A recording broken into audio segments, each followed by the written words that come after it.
Hello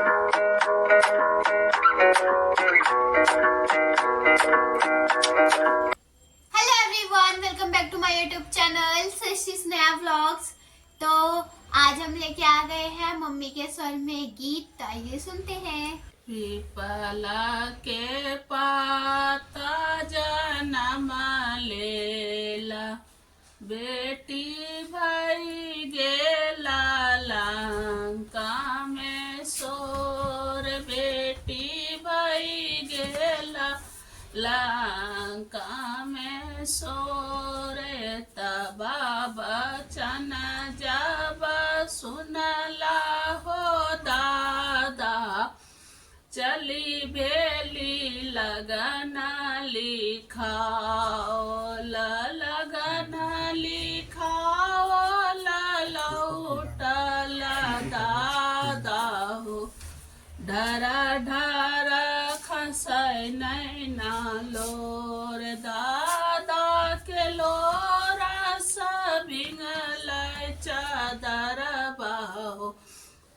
दादी के भींगल पटोर, भैया दुलरबा मंडप पैसिरो बहो। भाभी के जिहरा कठोर, पीपला के पाता जनम लेला, बेटी भाई गेला लंका में सोर, बेटी भाई गेला लंका में सोर।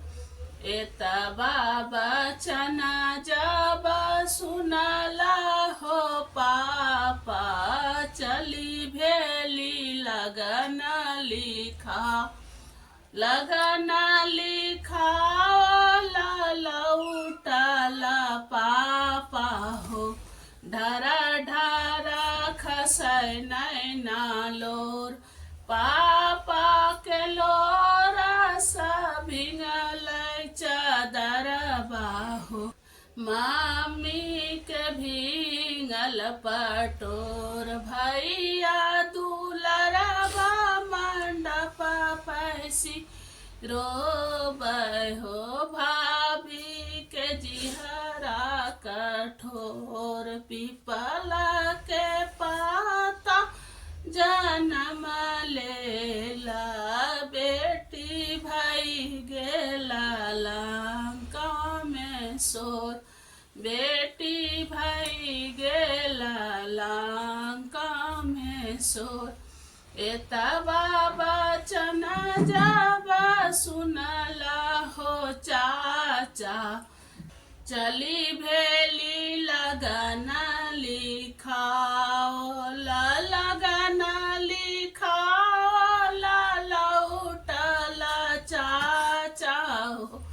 ढरा ढरा खसै नैना लोर, चाचा के लोरा सबिंगल चादर बाहु। चाची के भींगल पटोर, भैया दुलरबा मंडप पैसी रोबहो। भाभी के जिहरा कठोर। तो आज के लिए इतना ही। नेक्स्ट डे अगला वीडियो। राधे राधे।